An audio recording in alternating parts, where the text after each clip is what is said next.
Tênis e estadual de bike XCO, dias 17 e 18 de agosto, no Yacht Clube de Lagoa de Cima. Informações no Instagram Slake_Adventure. Vagas limitadas. Sexto Slake Adventure. Patrocínio Barril Cheio, Real Solar, Skin Shape, Mentos, Cicobi Fluminense, MRV e Hering. Apoio Jornal Folha da Manhã, portal folha1.com.br, rádios Folha FM e FM O Dia em Macaé, Plena TV e Inter TV Planície. Grupo Folha da Manhã de Comunicação. Águas do Paraíba está sempre pensando no bem-estar dos cidadãos e no desenvolvimento de Campos dos Goitacazes. A concessionária realiza a limpeza e reforma do canal Campos Macaé. As intervenções acontecem na Avenida José Alves de Azevedo, no trecho entre o trevo com a Avenida Nilo Peçanha e o Mercado Municipal. Essas ações reforçam o nosso compromisso com o município. Águas do Paraíba, a vida flui melhor por aqui. Hoje é dia da sua casa ficar ainda mais conectada, então fique ligado que a Acesso Total preparou uma super oferta. Internet via fibra ótica de 400 MB por apenas R$ 79,90. Além disso, você ainda leva Wi-Fi e instalação grátis. Aqui na Acesso Total, economia combina com velocidade. Você não vai perder, né? Ligue agora para 20 30 77 77 e tenha a nossa fibra ótica dentro de sua casa. Acesso Total. É de Campos, é da gente, é fibra.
Bom, agora são 8h13, estamos de volta aqui pela Folha FM 98,3 com Folha no ar ao vivo, também pelo Face, pelo YouTube, pelo Instagram. Estou olhando aqui pro PC que está aqui do lado, só para dar um confere aqui no tempo. Campos hoje com tempo bom, amanhecendo aí com tempo bom. O Instituto Nacional de Meteorologia prevê para hoje 31 de máxima, 19 de mínima. Agora aqui no centro já faz 23 graus. O pescador conseguiu encontrar ali próximo ao mais ou menos o meio da ponte ali, né? Ancorou o seu barquinho ali, que a gente tava falando mais cedo. Para quem chegou agora, tinha um pescador aqui que a gente fica vendo. Rapaz, peixe não pegou ainda não, Edmundo. Vou torcer por ele aqui, mas ele conseguiu ancorar o barquinho ali mais ou menos no meio lá da direção ali da ponte da Lapa, lá num cais daquele ali. Você vê que a inveja é uma coisa que fica... É uma tristeza, né? Ele quer fugir da vista de alguém, o objetivo não é pescar. O cara tá entregando, o Nogueira entregando o cara. Deve ser um amigo que eu tenho também, Cláudio Graça. Nunca trabalhou na Petrobras não, mas ia lá para receber, né? Você vai para onde, meu filho? Procurar emprego, tá lá pro barquinho lá. Tá lá. E o cara tá ali, ó, mandando bala. Mas não é inveja não, boa sorte para ele. Deve estar dando robalo com essa água clarinha aí, né? Para quem gosta de pescar, essa água clara. Você viu a inveja no tom de voz, né? Você vê que não. Ô, gente, faz isso não. Outro detalhe também interessante, tem robalo no Paraíba, e muito, né? Apesar da gente castigar o bicho, tem muito robalo aí. Bom, nós voltamos com o Folha no ar ao vivo no oferecimento de Proteus, Unimed Campos, Laboratório Plínio Bacelar e Vacina Plínio Bacelar. Só registrar aqui, quem acabou de mandar uma mensagem pra gente aqui no privado, né, no particular, foi o ex-prefeito Rafael Diniz. eu fiz uma brincadeira mais cedo aqui com ele hoje, que o Fluminense está com muito cabelo branco no elenco, tinha que chamar Diniz para levar uns meninos lá para o Fluminense. Alguém mandou uma mensagem para ele, um fofoqueiro, e ele mandou uma mensagem aqui agradecendo a lembrança e tal, essa coisa toda, brincadeira, e no final ainda fechou com aquela frase horrorosa: saudações rubro-negras. Oh, meu pai, tem que ouvir isso, mas bem feito para mim, fui mexer com ele. Um abraço aí pro... Que, aliás, assim, sempre soubemos dividir muito bem isso. Claro, aí foi uma questão muito pessoal também, dele, administrativa e tal, mas é óbvio que ele reconhece isso. Em termos de administração, né, teve problemas seríssimos com a questão dos royalties, mas também com a forma de conduzir o governo. Quem falou aqui nesse microfone que você está aí, Roberto Dutra, foi Dom Fernando Rifan. Pela primeira vez quem falou foi ele. Falou, ó, a Luiz fez a pergunta, ele falou: o problema do governo Rafael Diniz é comunicação. Está errando na comunicação. E aí a gente, né, passou a entender aquela coisa que ele se reservou na sua bolha e acabou não ouvindo as pessoas, além, é claro, da falta de dinheiro. Mas como ser humano... É isso que eu ia falar, a despeito de todo o erro como ser humano, ele é um cara de muito bom trato, né? Como ser humano... Muito fácil de lidar, né? O Rodolfo, que é irmão dele, que é meu amigo... Aliás, eu era amigo do pai dele, que me deu um jogo de uniforme para um time que eu tinha em Italva ainda, era criança. Então, assim... Tá vendo? Naquela época podia. Podia. Não, a história com ele é longa. Mas, e o pai dele, e o avô dele... Lembrar que o avô dele botava no bancos de praça pública, Zezé Barbosa. Isso, tinha muito lá em Italva também. O único banco até hoje. Na localidade rural onde eu cresci e minha família vive, foi construído por ele. Tinha o nome dele, mas pelo menos tinha um banco. Agora não tem o nome de nenhum prefeito, mas não tem nenhum banco. Italva pertencia a Campos, Cardoso pertencia a Campos, era espalhado tudo. Agora... Na época você foi garoto de Italva, né? E da época de garoto de Italva. E Zezé Barbosa e a esposa dele, a avó do Rafael, eram ouvintes do meu programa aqui na Continental. Então, sempre que a gente se encontrava, eles comentavam. Então, mas independente dessa amizade paralela, o que tem de ser criticado, a gente sempre criticou, cobrou, mas isso agora faz parte da história que a gente relembra. É o que a Luísa sempre fala, né? O Dutra conhece bem: sorte, fortuna e do velho Maquiavel, né? Virtude e fortuna. Sim. Rafael Diniz teve o azar do orçamento e Vladimir a sorte. Vladimir combinou com os russos, literalmente, foi lá, pediu o xará dele faz aí uma invasão aí que a gente precisa melhorar o petróleo. Não, o governante precisa da fortuna, né? Da virtude e da fortuna. Talvez Rafael não tenha tido a fortuna, tenha tido só a virtude, mas enfim, ou faltou um, depois sobrou o outro. História não tem si, né? História mas nem faz. Tudo no governo Rafael é de se jogar fora. Né, a ousadia, por exemplo, em repensar políticas públicas, ela pode não ter dado certo, mas ela hoje faz falta. Sim. Por exemplo, a questão do transporte. Deu errado. Mas pelo menos tentou repensar um modelo. Nós precisamos de esse espírito de replanejar a cidade, por exemplo, era uma coisa que eu acho que não levou a bons resultados. Mas nem por isso a gente tem que abandonar, não. Vamos só... Essa coisa de pensar... Um pecado capital, me perdoe? Claro, desculpa. Né? Fechar o restaurante popular. Sim, não de forma nenhuma. Se vende absurdo, até... Se endivida, mas não faz assim. Se vira. Mas aí é uma questão também que um dia ele deve falar sobre tudo isso, sei lá. Um dia ele fala. Vamos chamar ele aqui ao vivo para ele vir. Já chamamos. Ele prefere. Aliás, a expectativa dele vir candidato agora nessa, também não sei. Só registrar aqui uns comentários aqui na rede. E ó, você vê que eu não tinha lido, tô lendo agora aqui. E eu comentei lá dentro no café agora com o Roberto Dutra, que é o nosso convidado hoje, sociólogo, professor da UENF.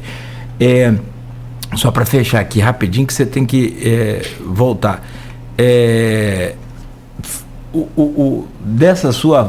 Todas as entrevistas boas que você já deu aqui, na minha opinião, muito insignificativa, essa primeira parte hoje assim, você pegou, como diz aí, você surfou muito bem a onda, parabéns. Aí eu faço coro aqui com quem? Olha aí, ó, George Gomes Coutinho, que aí sim você pode levar em consideração a opinião.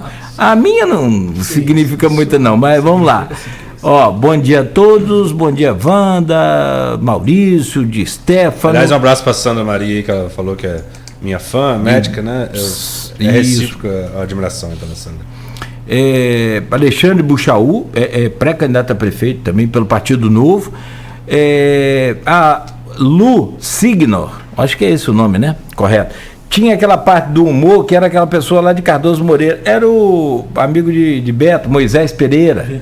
Muito bom. Saudoso Moisés Pereira, está falando da Rádio Continental. E o Jorge Gomes Coutinho, Roberto mandando muito bem nas análises. Então vou parar de falar para não atrapalhar tanto. Edmundo Siqueira com você. Você não leu da Sandra aí, ó. Sandra, desculpa, funcionário federal exemplar. Eu não podia falar isso, né? Em boca própria e vitupério.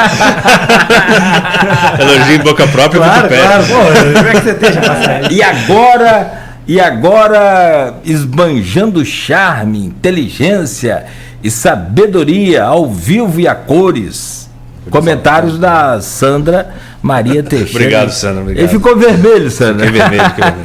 Eu não podia deixar de passar essa. E deu os parabéns. Eu não podia falar, né? Tinha que ser Nogueira. Então vamos lá. Isso só para quebrar o galho que é aniversário dele. Bom dia, parabéns Edmundo, sou tua fã. A Sandra disse aí. Só os bons que fazem aniversário esse mês, né? Edmundo fez sábado, o Aloysio fez ontem. Horávio também, acho que foi Horávio de Campos fez agora. Só cobra criada. Aliás, um escritor mediano do Brasil faz aniversário também um dia antes de mim, o Machado de Assis. Um escritor médio. Não estou me comparando com ele, claro, pelo amor de Deus. Mas o nosso maior escritor, aliás, que voltou à moda. Roberto, a gente vai falar sobre política local, que eu acho que as pessoas se interessam bastante, por óbvio, né? Mas eu queria ouvir você em relação a duas coisas que a gente até propôs no tema aí. Uma me interessa muito ouvir você, a outra, eu acho que eu já conheço a sua opinião, que é sobre identitarismo. Mas uma coisa é sobre essa investida que a gente teve agora recente contra a nossa democracia. Vários livros aí falam como democracias morrem, como as democracias... Vários não, mas alguns... Um de grande repercussão, como as democracias morrem, depois veio como a democracia... Enfim, alguns livros trataram do fim do ataque às democracias no mundo, né? E em alguns países ela realmente se efetivou. Hungria, enfim, alguns países realmente são autocracias hoje. Nós não. E é recente, eu trouxe até o nome aqui, deixa eu só abrir aqui. Vamos lançar um livro recente... Achei que... Cadê? Como as democracias... Por que a democracia brasileira não morreu? Do Marcos André, da UFPE, Universidade Federal, do Carlos Pereira, da FGV.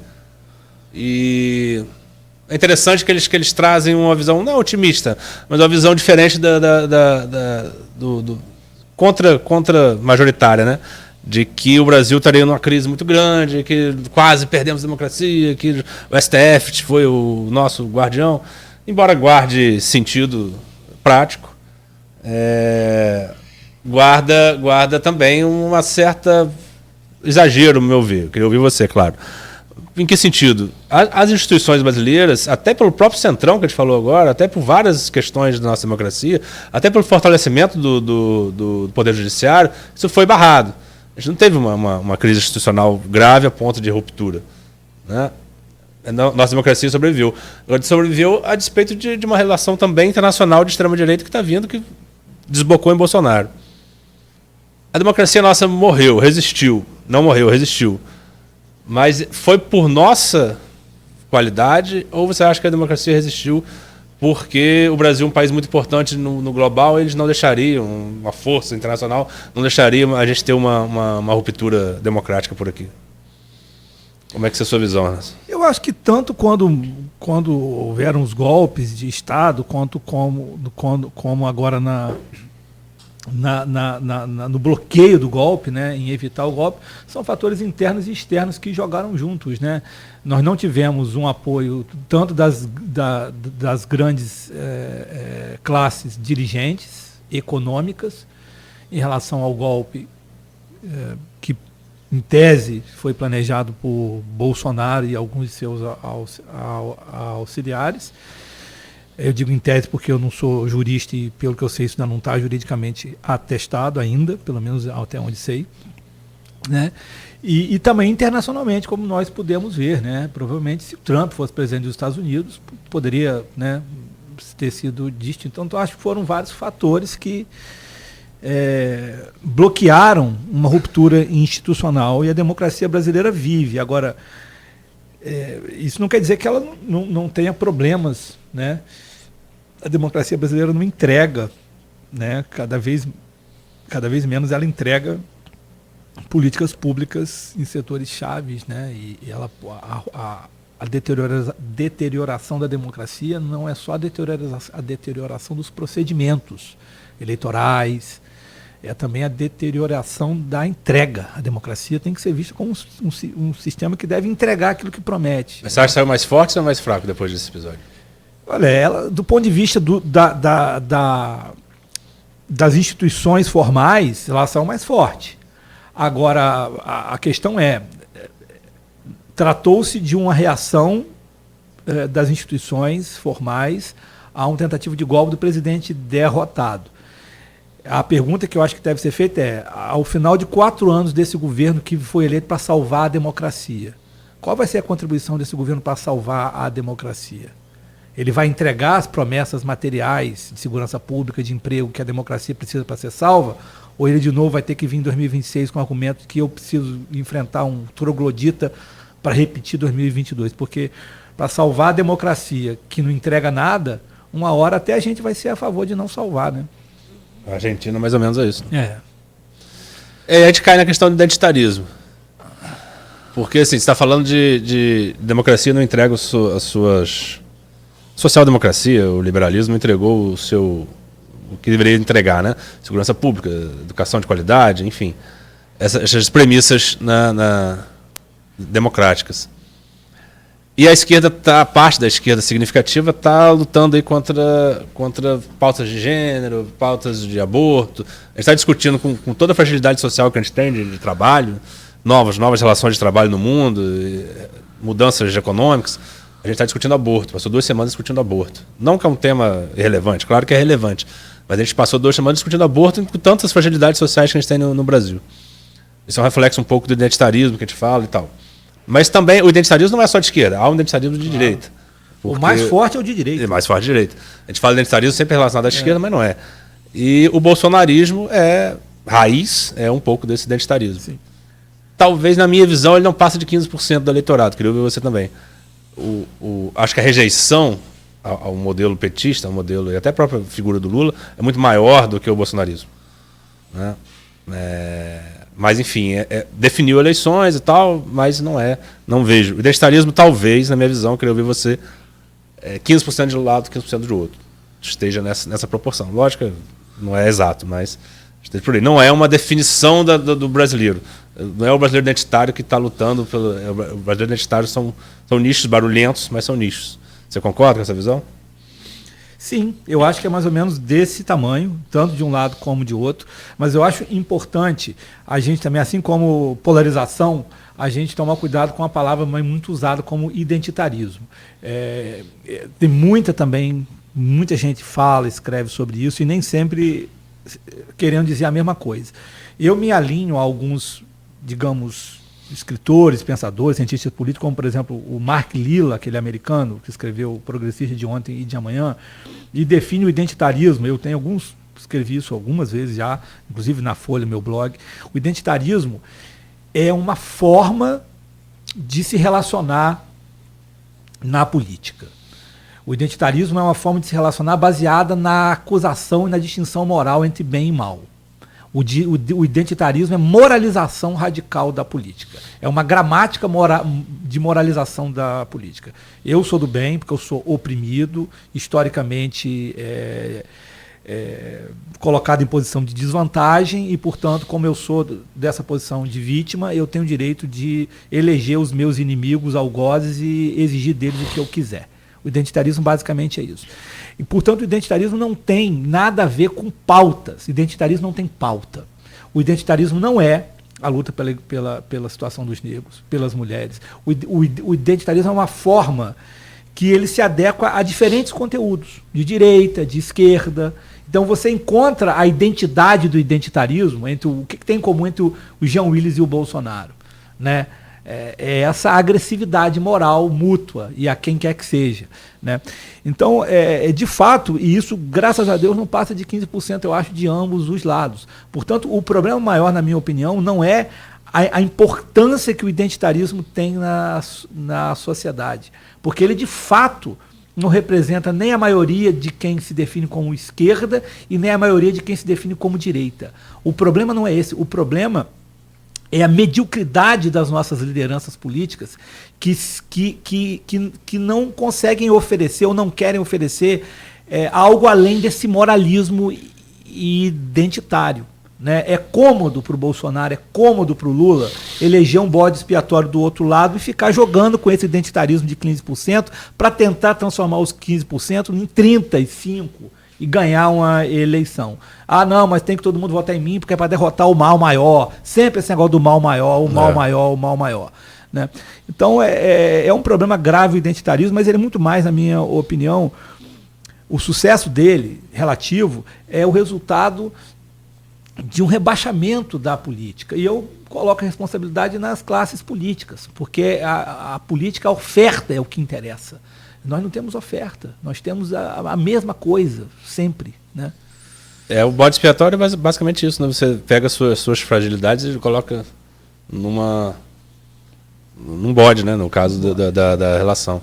E talvez essa fragilidade de entregar o que deveria ser entregue, né? Causou esse tipo de coisa também. Mas também é um fenômeno, não é só brasileiro, né? É um fenômeno também de outros países.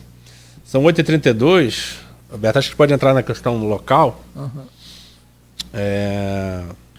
Enfim, está no ano eleitoral, é sempre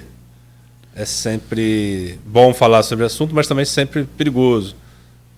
Porque uma relação local exige muitas, obviamente, muitas questões pessoais, né, envolvidas e tal. Mas perigoso que eu digo no sentido de análise, né? Porque você está envolvido. Dependendo do lugar é perigoso mesmo. E dependendo do lugar é perigoso mesmo. Aqui até que não. Mas, por outro lado, ele é necessário, o assunto necessário de ser tratado. A gente tem, por todas as pesquisas, tem demonstrado, a Luísa sempre traz aqui, a Luísa Abreu Barbosa, uma predominância do Vladimir sobre a eleição, né? Tanto de aprovação de governo quanto de intenção de voto. Mas existem outros atores que estão aí com possibilidade de crescer. 2 deles, 2 mulheres, que é a Carla Machado, que já tem 2 dígitos nas pesquisas, mas não pode concorrer, e a Madeleine. A Madeleine trazendo, talvez, esse eleitorado de 15% e 20% radicalizado. Não sei se Campos é 15%, talvez Campos seja uns 25%, desse eleitorado identitário de direita radical. Mas, aliás, tivemos um núcleo integralista aqui em Campos muito forte, um dos maiores do Brasil. O integralismo é o nosso fascismo à brasileira, né? Enfim, talvez ela abrace esse pessoal eleitoralmente, né? Como é que você está vendo esse cenário? Como é que você vê outros atores, né, envolvidos? Estou falando os 3 personagens porque estão os mais em evidência, mas existem outros concorrendo. Enfim, como é que você está vendo esse cenário eleitoral local aí até... Há quanto tempo da eleição? Junho... 4 meses, né? Não, 3 meses. 3 meses e alguns dizem. Olha, é um cenário muito pobre do ponto de vista da disputa, né? Eu sou muito realista em relação à política. Estava falando mais cedo, até fazendo uma defesa de um certo clientelismo controlado. As pessoas às vezes podem se espantar com isso. Eu tento ser muito realista, mas ser realista não é aceitar, né, a realidade como ela se coloca. A realidade pode ser modificada. Nós já tivemos eleições em Campos de discussões mais elevadas sobre políticas públicas.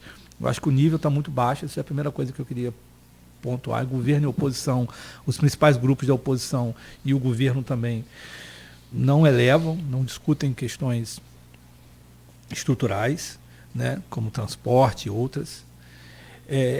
Mas mesmo assim é um nível, cenário aberto de favoritismo do prefeito, né? Em relação ao favoritismo, inclusive, para se eleger no primeiro turno, a questão hoje ainda continua sendo se vai conseguir ou não ter segundo turno, porque mesmo no segundo turno ninguém nega que o prefeito continuaria sendo favorito. Não dá para arriscar aqui, eu não tenho medo de arriscar, mas não faz sentido nenhum dizer se vai ter ou não segundo turno. Eu acho que é mais provável que não tenha, mas também não acho impossível e nem tão improvável haver um segundo turno, né? O que eu acho que seria interessante saber é justamente o nível, e aí eu não conheço as pesquisas que têm sido feitas sobre focada nesse ponto, o nível da polarização nacional. Tem sim, mas aqui. Por exemplo, Carla marca 2 dígitos. Mas quantos por cento desses eleitores que se declaram votar em Carla, dizem votar em Carla porque são lulistas? Por que votam em Carla? Votam porque são lulistas? Ou Madeleine? Né, os eleitores, com quantos ela aparece na pesquisa? Ainda não aparece com 2 dígitos. Não. Então, aparece na 6,8 no geral. São bolsonaristas, porque o bolsonarismo em Campos é enorme. Se for uma eleição polarizada do lulismo e bolsonarismo, quem vier do lado do Bolsonaro, em tese, ganharia. Eu acho que o nível de polarização nacional ainda vai ser baixo. Eu acho que porque Campos tem uma trajetória, Campos tem uma história política. Né? Campos não é uma cidade onde a eleição para prefeito é definida em termos de polarização nacional. Acho que isso pode até aumentar um pouco. Eu tenho alguns amigos meus que discordariam disso, mas eu continuo insistindo. Eu acho que pode até aumentar um pouco, mas a polarização nacional, na minha opinião, não vai ter um papel. Tem uma pesquisa que diz do Biografia do Abismo, os autores, que mostram, acho que são eles os autores, sim, que mostram que quanto maior o município, mais a polarização afeta. Quanto menor o município, é meio óbvio. Claro. Mas assim, Campos talvez seja uma cidade média que isso, na decisão eleitoral local, não vejo também isso muito. Embora isso é uma coisa forte na cidade, não é refletido na escolha do voto. Nós não temos personalidades. Fabricar um candidato bolsonarista, um candidato lulista, não é uma coisa assim fácil. Por exemplo, Juiz de Fora, que é uma cidade que eu conheço bem, meu filho mora lá, tem uma prefeita do PT. Uma prefeita do PT homossexual. Então é inevitável que isso seja utilizado como moeda na política. Ser do PT, o bolsonarismo lá é forte e tudo. Aqui nós não temos nem o prefeito, nem a oposição é claramente identificada com o bolsonarismo ou com o anti-bolsonarismo ou com o lulismo. Embora o prefeito tenha apoiado o Bolsonaro no segundo turno, mas não é um bolsonarista. Então, fabricar um bolsonarista aqui ou uma bolsonarista não é uma tarefa assim fácil. Fabricar você pode fabricar, a questão é o tamanho dessa construção. Né? Aliás, a própria Carla, se você... Eu via alguns comentários de notícias e tal, de rede social. Quando bota a Carla como PT, a pessoa, PT? A pessoa se surpreende, porque a Carla não tem essa imagem, né? Carla, pessoalmente não tem, e não é uma imagem vinculada ao partido, ela é uma imagem... Uma das poucas vezes que um campista votou em partido foi no PDT. Com o Arnaldo Viana, depois nessa sequência do Arnaldo, aquela coisa toda, lembra? Era muito PDT, talvez tinha uma influência maior naquela época. Hoje eu diria que foi a única vez onde a identidade partidária foi importante no executivo, partidária mesmo, né? O Carlão tá mandando um abraço para você aqui, Roberto da UENF, né? Manda outro para ele. Grande professor. E falou parabéns pela prestigiosa bolsa do programa, não sei pronunciar. Humboldt. Parece até aquele personagem do filme. Mas você vai sair de Campos, não? Vou passar um ano na Alemanha. Alemanha, né? Só comendo chucrute e joelho de porco. Depois eu pedi uma entrevista lá para ele de lá.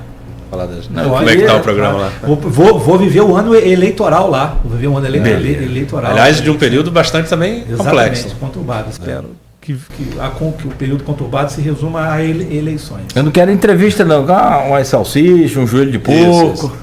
Pode fazer direto lá. Manda no correio. 8h40, a gente. Roberto tem um compromisso na UENF, mas para terminar a minha participação aqui,